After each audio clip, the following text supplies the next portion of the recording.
दोस्तों, legal and legal में एक बार फिर से आपका स्वागत है। कल 4 जून 2024 भारत में केंद्र में कौन सरकार बनाने जा रहा है यह स्पष्ट हो जाएगा। लेकिन मेरी आपको हिदायत है, कोई जीते या कोई हार जाए, किसी की जीत पर आपको खुशी मनाने की ज़रूरत नहीं है और किसी की हार पर आपको विलाप करने की ज़रूरत नहीं है। क्यों? क्योंकि कल जो कुछ होने वाला है पहली बार नहीं होगा। इससे पहले भी यही लोग घूम फिर कर भारत पर हुकूमत करते आए हैं और इन्होंने भारत को आज तक क्या दिया वो आंकड़े में आपके सामने पेश कर रहा हूँ। जब से देश आज़ाद हुआ है तब से लेकर अब तक भारत लगातार गर्त में जाता नज़र आ रहा है। अगर नेशनल क्राइम रिकॉर्ड ब्यूरो के आंकड़े देखे जाएं तो आज भारत बहुत ही दयनीय स्थिति में है, जहां हर 1 लाख व्यक्तियों में से 2.1 व्यक्तियों की हत्या कर दी जाती है। यानी कि कुल आबादी अगर आप 140 करोड़ मानकर चलें तो 29,400 लोगों की एक साल में हत्याएँ हो जाती हैं। इसी तरह से रेप के मामले 4.8 प्रति लाख व्यक्ति बताए जाते हैं। यानी कि एक साल में 67,200 महिलाएं लड़कियां रेप का शिकार होती हैं। किडनैप के मामले इससे भी ज़्यादा हैं। 1,03,600 एक साल में किडनैप के आंकड़े 2021 में दर्ज किए गए। ये आंकड़े मैं NCRB के ऑफिशियल रिकॉर्ड के मुताबिक बता रहा हूँ। हमारे देश में रोड एक्सीडेंट से मरने वालों की संख्या 1,41,400 एक साल में होती है। डाउरी डेथ के आंकड़े थोड़े से कन्फ्यूजिंग हैं, चूँकि 1 लाख पर एक डाउरी डेथ बताई जा रही है, जबकि डाउरी डेथ के केसेस सिर्फ महिलाओं से संबंधित हैं। तो महिलाओं में जो लड़कियां शादीशुदा होती हैं तो यह आंकड़ा बहुत ज़्यादा बैठेगा। लेकिन जो आंकड़ा NCRB ने दिया है उसके मुताबिक भी साल में 14,000 महिलाएँ दहेज के लिए उनकी हत्याएँ कर दी जाती हैं। दंगों में हर साल 43,400 2021 के आंकड़े हैं व्यक्तियों की हत्या होती है। हमारे देश में 6,06,000 चोरी की घटनाएँ दर्ज 2021 में हुई। इसी तरह से बच्चों के विरुद्ध कितने अपराध बढ़ रहे हैं आप सुनकर चौंक जाएंगे। 4,70,400 बच्चे आपराधिक मामलों के शिकार हुए।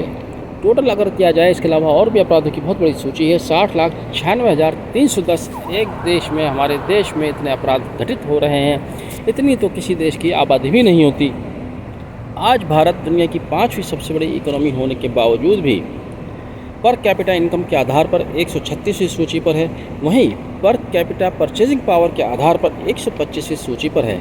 आप देखिए, जब द्वितीय वर्ल्ड वॉर के बाद दुनिया के बड़े बड़े देश बर्बाद हो गए थे, यूरोपियन कंट्रीज़ बॉटम पर आ गए थे, तब उन्होंने अपना सिस्टमेटिक डेवलपमेंट शुरू किया, जिसमें सबसे बड़ा एग्जाम्पल सोवियत रूस का है, जिसने 5 ईयर प्लान शुरू किया और केवल 5 5 ईयर प्लान्स के बाद ही वह वापस उस दशा में आ गए जहां पर वह पहले थे, युद्ध से पहले थे। लेकिन उन्हीं की तर्ज पर भारत में भी साल 1991 में पहला 5 वर्षीय योजना आयोजित की गई।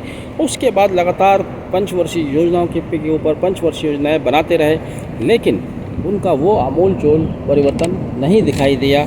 और आखिरकार साल 2017 में जब मोदी सरकार आई तो उन्होंने 5 वर्षीय योजना की प्लानिंग ही ख़त्म कर दी, चूँकि उन्हें विश्वास था कि हम इससे कुछ हासिल नहीं करने वाले। अगर आप रुपये की गत देखें, जो रुपया डॉलर के मुकाबले साल 1947 में 3 रुपये 31 पैसे पर कहीं खड़ा हुआ दिखता था, आज वो 81 रुपये 94 पैसे पर दिख रहा है। हमारे देश की नीति बन गई है कि बस दूसरों गाली दो और अपना पाक दामन, साफ दामन दिखाने की कोशिश करो। अगर आप देखें, साल 2015 जब मोदी सरकार आई तब उस समय डॉलर 64 रुपये 5 पैसे पर था।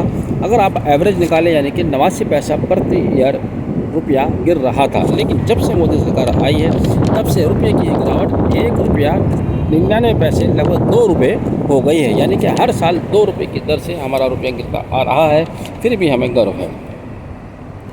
चाइल्ड लेबर की अगर बात करें तो भारत में देखिए 10 से 14 साल के 2% बच्चे और इसी तरह से कृषि पर घर का काम करने वाले 9% बच्चे, यानी कुल 11% बच्चे स्कूल ही नहीं जा पाते। तो आप कैसे अपने देश के भविष्य को उज्जवल बनाने की बात कर सकते हैं। सऊदी अरेबिया में आजकल मैं सऊदी अरेबिया में आया हुआ हूँ। यहाँ पर भारतीय कामगारों की बहुत ज़्यादा तादाद दिखाई देती है। 2 मिलियन कामगार भारतीय मजदूर यहाँ पर काम करने आते हैं। और इसके अलावा UAE और दुबई में भी इतने ही लोग नौकरी या मजदूरी करने आते हैं। जो लोग विदेशों में नौकरी चाकरी कर रहे हैं उनके द्वारा भारत को हर साल 5.6 ट्रिलियन रुपया भारत भेजा जाता है। आप देखिए, भारत की GDP 3.937 है। सरकारों का काम लोगों की आंखों में धूल झोंकना है, धोखा देना है। 5 ट्रिलियन इकोनॉमी की बात करते हैं। 5.6 ट्रिलियन रुपया जो लोग विदेशों में मजदूरी कर रहे हैं, घर से बाहर रह रहे हैं, उनके द्वारा भेजा जा रहा है।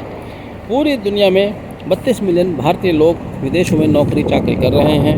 ये दर्शाता है कि हमारे देश में बेरोज़गारी की क्या हालत है। करप्शन के बारे में तो कुछ कहना ही नहीं, करप्शन से तो सभी त्रस्त हैं। आज ट्रांसपेरेंसी इंडेक्स के मुताबिक भारत करप्शन पे 40% अंकों के साथ 95वां स्थान, जिसका जितना ज़्यादा स्थान उतना ज़्यादा करप्शन रेट ज़ाहिर होता है। भारत के लोगों की पर कैपिटा इनकम अगर आप देखें 2011 में $1410 थी। एक साल में एक भारतीय $1410 कमा रहा है। ये भी कंफ्यूजिंग आंकड़ा है, क्योंकि इसमें मोदी, अडानी, टाटा, बिरला, अंबानी ये भी शामिल है। अगर इन 100 लोगों को निकाल लिया जाए तो जो 1410 आप देख रहे हैं कहीं 400-500 पर ही आकर रह जाएगी। आप इसको स्पष्ट तरीके से समझ सकते हैं। उत्तर प्रदेश में आ जाइए, उत्तर प्रदेश की प्रति व्यक्ति आय 2011 के आंकड़ों के अनुसार $436 है, जबकि बिहार की $294। तो आप ये देखिएगा आज भारत किस स्थिति में चला गया है, कहाँ इन्होंने भारत को लाकर छोड़ दिया है। ऐसे हालात में आप क्या उम्मीद कर सकते हैं कि जो सरकार आने वाली है क्या कुछ वो नया कर पाएगी। पिछले 70-75 सालों में कांग्रेस भी सत्ता में रही है, बड़े पीरियड सत्ता में रही है। भारतीय जनता पार्टी को भी अब कम अवसर नहीं मिले हैं। 4 बार सरकार बना चुके हैं, 3 बार अपने बलबूते पर और एक बार ये 1989 में वीपी सिंह के साथ मिलकर सरकार बना चुके हैं। तो इन्होंने क्या परिवर्तन किया? दरअसल ये कोई परिवर्तन करना ही नहीं चाहते। हमारे देश की राजनीतिक व्यवस्था पूरी तरह से करप्ट हो चुकी है, जिन्हें हम प्रजातांत्रिक व्यवस्था कहते हैं। दरअसल प्रजातांत्रिक व्यवस्था नहीं है, बल्कि प्रजातांत्रिक रूप से हम तानाशाहों को चुनकर भेजते हैं। लेकिन इस समय कहीं ना कहीं आम लोग से बहुत बड़ी गलती है, क्योंकि जब हम वोट देने जाते हैं तो हमारा वोट देने का क्राइटेरिया कोई मेरिट नहीं होती है, बल्कि डीमेरिट ज़्यादा होती है। तो हम बदमाशों को ज़्यादा पसंद करते हैं, जिनको हम नाम देते हैं दबंग। हम उन दबंगों को वोट देते आए हैं, जो कातिल हैं, जो आपराधिक प्रवृत्ति के लोग हैं, उनको हम ज़्यादा पसंद करते हैं। तभी देश इस गर्त में पहुँचा है। आज देश को इसी राजनीति ने लोगों की आँख में धूल झोंकते खंडित कर दिया है। हम हिंदू मुसलमान में बटे हुए हैं, जात पात में बटे हुए हैं, ऊंच नीच में बटे हुए हैं, पूरा पश्चिम में बटे हुए हैं, हम गांव देहात में बटे हुए हैं। कितने टुकड़ों में हम बटे हुए हैं अंदाज़ा लगाना मुश्किल है। आज वासुदेव कुटुंब की बात करते हैं, लेकिन सच्चाई ये है कि हम अपने सगे भाई को भी बर्दाश्त नहीं कर पा रहे। मैं यहाँ सऊदी अरेबिया में खड़ा हुआ हूँ, जिसकी बहुत अच्छी हमारी नज़रों में परसेप्शन नहीं थी, लेकिन यहाँ कि मैंने देखा कि हम तो किस माहौल में जी रहे हैं, सऊदी अरेबिया के लोग किस माहौल में जी रहे हैं, किस कदर कूल लोग यहाँ के हैं। आप मेरे पीछे सड़क देख रहे हैं, गाड़ियाँ दौड़ रही हैं, तेज़ गाड़ियाँ दौड़ रही हैं। अगर कोई व्यक्ति सड़क पार करता है तो लोगों का पेशेंस देखिए, गाड़ी हो जाते हैं। हमारे यहाँ एक दूसरे के ऊपर लोग चढ़े जाने के लिए तैयार हैं, बात बात पर लड़ने को मरने के लिए आते हैं, बात पर लोग गालियाँ, बेवजह की बातें गालियाँ देकर बात करते हैं। यहाँ पर मैं कभी किसी व्यक्ति से बात करता हूँ, पहली बात तो उसको गुस्सा ही नहीं दिखाई देता, गाली देना तो बहुत दूर की बात। मैं हज के मौके पर सऊदी अरेबिया में आया हुआ हूँ। 35 लाख लोग यहाँ इकट्ठे होने हैं, 20-25 लाख यहाँ पर आ भी चुके हैं। रोज़ाना यहाँ हरम शरीफ में 10 से 15 लाख या इससे ज़्यादा लोग मौजूद रहते हैं।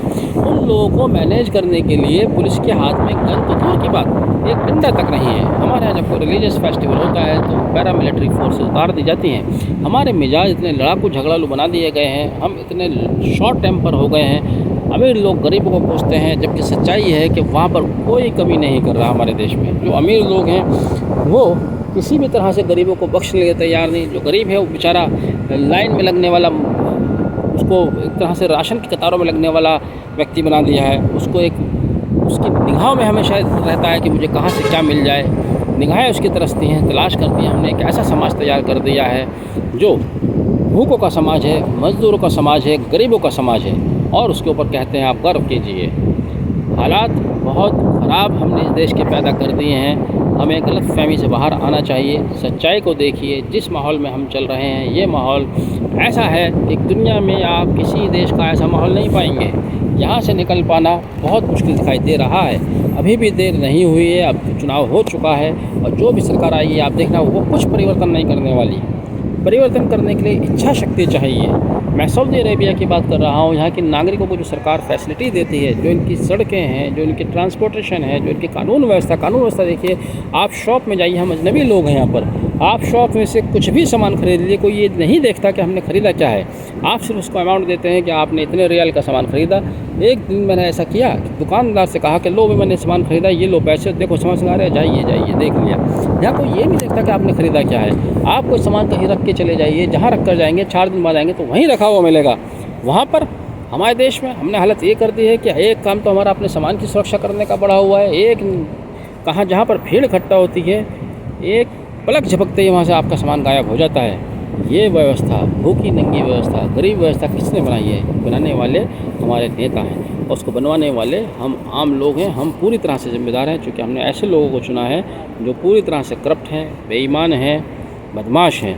तो जब तक आप सही लोगों का सिलेक्शन नहीं करते हैं, सही लोगों को तिरस्कार करना बंद नहीं करते हैं, मनमोहन सिंह जिसे किसी देश की धरोहर होना चाहिए था, हमने उनका क्या मजाक बनाया, क्या उनका जुलूस निकाला। इसी तरह से पी चिदम्बरम, इसी तरह से अरुण जेटली, सुषमा स्वराज, ऐसे लोगों को हम पसंद नहीं करते। ऐसे लोगों को तो हम तिरस्कार कर देते हैं, खारिज कर देते हैं। जब तक हम अपनी सोच को उनके लेवल पर नहीं लाएंगे, इस देश की तरक्की होना या चुनाव के बाद हार जीत की खुशी मनाना बेजा है, बेमसरफ़ है। आपको मैं फिर वही सलाह दे रहा हूँ, आप किसी के हारने पर विलाप मत कीजिए, किसी के जीतने में खुशी मत मनाइए, क्योंकि कोई परिवर्तन नहीं होने वाला। आपने मेरा वीडियो आखिर तक बर्दाश्त किया, thank you, have a nice day.